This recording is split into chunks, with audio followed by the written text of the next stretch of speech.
Hey guys, welcome back. So today I didn't really want to record, to be honest, because of just my skin. So I was on Roaccutane from about April 2023 to February this year, so 10 months. And it was really good and it was fine for a while. And then I had a little outbreak in April and it looked really bad, so I went on antibiotics and they cleared it up really good. Doctor said it was good, and now I've just noticed a few spots coming back up, so we got another script to get more antibiotics. So it's currently day 2 and I've got to take these till the 22nd, I think it is, or 17th, I think, of July. So almost to the end of the school holidays, which is fine. So it's a 25-day course, the second one. And I think I was meant to have them all as one. So I haven't really wanted to record.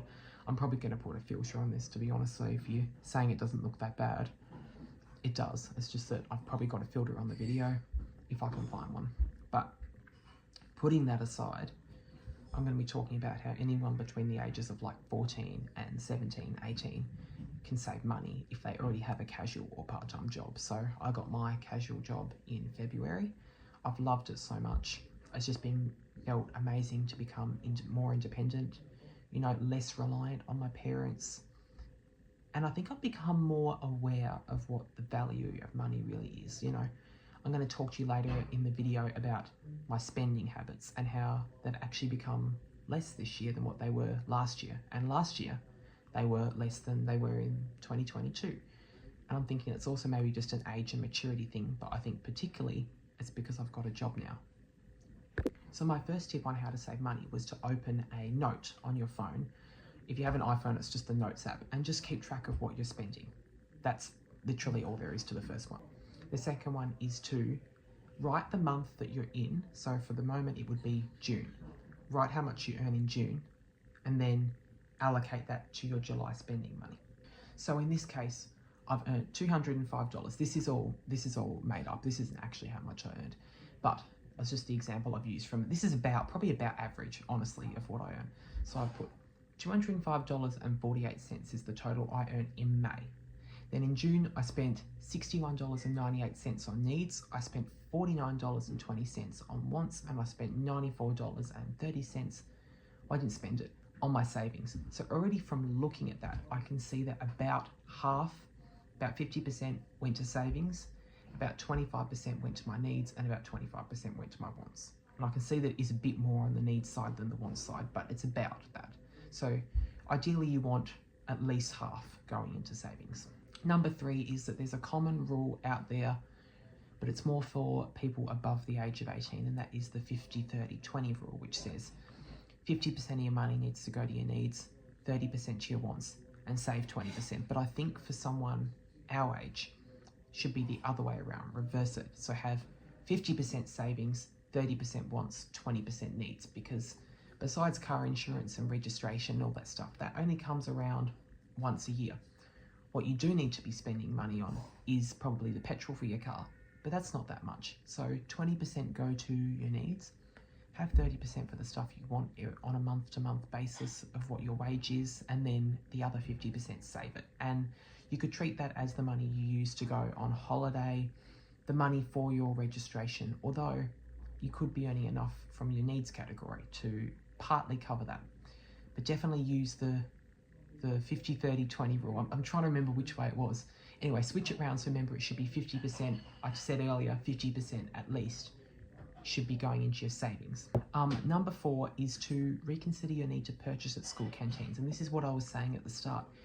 This year I've actually become more aware of spending money, and I've actually only spent $17 so far of my own money at the canteen. I know it's only June, but if you times that by 2, that's only $34. Now, in 2023, I spent $166 at the canteen. And in 2022, I spent $213 at the canteen. I actually did the maths and I added up every little thing that I spent. So it's probably got to do with maturity, but also with this year getting a job. Now, in 2021, when I first started high school and had access to the canteen, I didn't really have a bank card, so I only spent $50-something. But from year 8 and year 9 last year, I spent so much. This year, I've saved so much more, and it's because I've been more aware of how much things cost. So when you go to buy something at the canteen, just think, do I need that? Could I get that at home? You know, they used to sell Zupa Dupas for 50 cents, and I used to think that was amazing. And in reality, 50 cents for a Zupa Duper at a school canteen is amazing, but you can buy a whole pack of 30 of them for like not even $10. So you've got to think about it that way. You know, $5 to $10 for a whole pack versus 50 cents for one.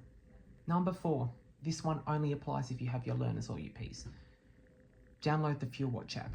And I'm not sure if it works outside of Australia, so anyone who knows, please comment below if it is a thing outside of Australia. But every day at 3 p.m, it gives you tips on how to drive efficiently. At least that's what the notification says on my phone. And it tells you the cheapest prices around. So you'll find that a lot of the time they do price match. You know, the one down the road from us is like $1.92, and then you go to the one further along the road and it's also $1.92. And then when they go up, it might be $1.99, and then the other one is also $1.99. But some of them here, the Ampolls, have a thing called the Everyday Rewards, which is where you add that card and you get 6 cents off every single litre. So today my fuel cost me $35.09, and then they added that thing and it only cost me $34. So if you think about that, you could be saving $20 a year. $20 doesn't sound like much, but it is quite a bit when you're adding it up over the year. Also, don't brake. Going the wrong way.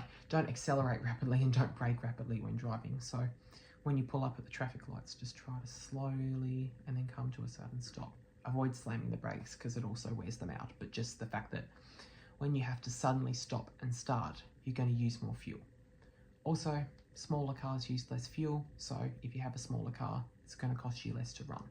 Also, if you aren't doing any chores, start doing them. I already do them, and I have a chart that I tick off whenever I do them. But if you don't have that, you could just talk to your parents and say, hey, would you be willing to pay me to do chores to help you guys out?